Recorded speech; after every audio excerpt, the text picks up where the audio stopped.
안녕하세요. 우리 신앙 이야기의 박PD입니다. 오늘은 마리아 복음 읽기 25번째 시간 18쪽 7절에서 14절까지 함께 보도록 하겠습니다. 7절 그때 레위가 가로되 8절 베드로 형제 성격이 불 같더니 9절 우리 원수를 닮아 10절 여자를 거부하고자 함인가요? 11절 주께서 그녀를 귀히 여기셨다면 12절 거부해선 안 됩니다. 13절 그녀를 우리보다 더 사랑하사 14절 그녀를 잘 알고 있었던 것입니다. 마가복음 2장 13절에서 14절 예수께서 다시 바닷가에 나가심에 큰 무리가 나왔거늘 예수께서 그들을 가르치시니라. 또 지나가시다가 알페오의 아들 레위가 세관에 앉아 있는 것을 보시고 그에게 이르시되 나를 따르라 하시니 일어나 따르니라. 공관 복음서를 통해 익숙한 레위는 마리아를 질책하는 베드로를 오히려 나무라고 있습니다. 서로 사랑하라는 스승의 명령을 따르지 않고 오히려 원수처럼 대하는 베드로의 행위는 율법 배울 권리를 여성들에게서 박탈하고 있는 겁니다. 예수가 베드로에게 주었던 능력이 있었다면 마리아에게도 주어진 능력이 있었을 테지만 그 모든 것을 거부하는 행위라는 말입니다. 레위는 베드로의 성격을 꿰뚫어 알고 있습니다. 마태복음 6장 21절에서 23절 이때로부터 예수 그리스도께서 자기가 예루살렘에 올라가 장로들과 대제사장들과 서기관들에게 많은 고난을 받고 죽임을 당하고 제3일에 살아나야 할 것을 제자들에게 비로소 나타내시니 베드로가 예수를 붙들고 항변하여 이르되 주여 그리 마옵소서 이 일이 결코 주께 미치지 아니하리이다. 예수께서 돌이키시며 베드로에게 이르시되 사탄아 내 뒤로 물러가라. 너는 나를 넘어지게 하는 자로다. 내가 하나님의 일을 생각하지 아니하고 도리어 사람의 일을 생각하는도다 하시고. 요한복음 18장 10절 이에 시몬 베드로가 칼을 가졌는데 그것을 빼어 대제사장의 종을 쳐서 오른편 귀를 베어버리니 그 종의 이름은 말고라. 마태복음 26장 74절 그가 저주하며 맹세하여 이르되 나는 그 사람을 알지 못하노라 하니 곧 달기 울더라. 베드로는 오만에 가까운 자존심과 여성 혐오증 외에도 자신이 옳다고 생각하면 폭력도 서슴지 않는 성격을 가지고 있습니다.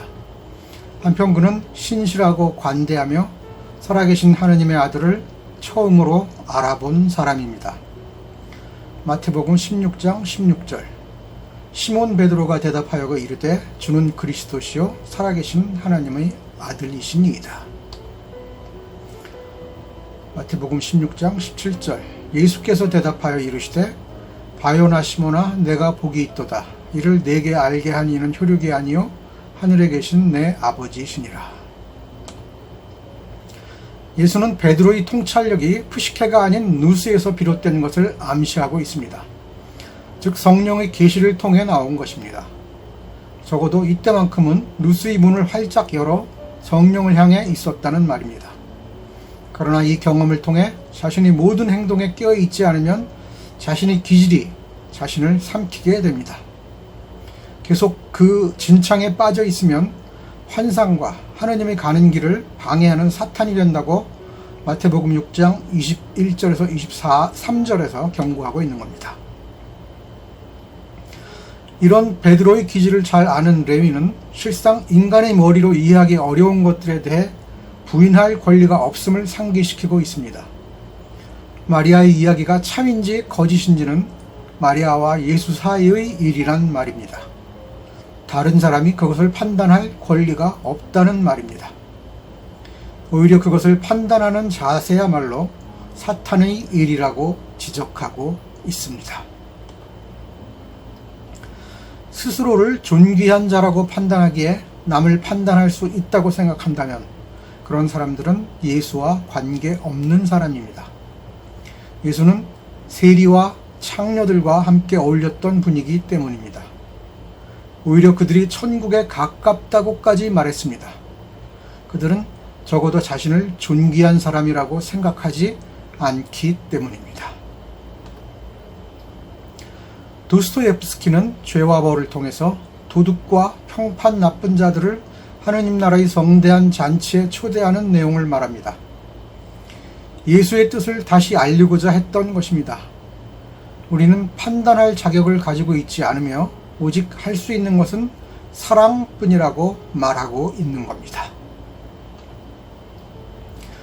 우리는 우리 인생에서 물을 갈구하는 것이 아니라 목마름이며 욕망을 추구합니다.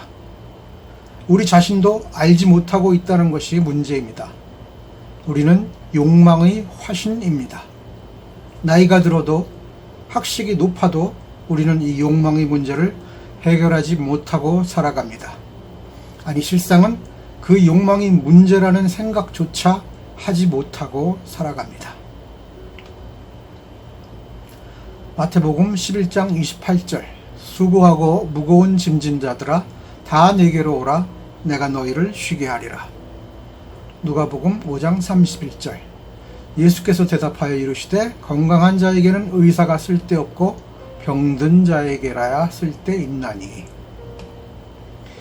예수는 마리아를 통해 인생의 짐과 문제들, 우리가 병이라고 생각하며 우리 스스로 해결할 수 없는 모든 문제들, 이것들을 해결할 수 있는 방법을 말합니다. 이것이 예수를 믿는다는 말의 의미입니다. 그를 높이고 신으로 섬긴다고 내 인생의 문제가 해결되지 않습니다.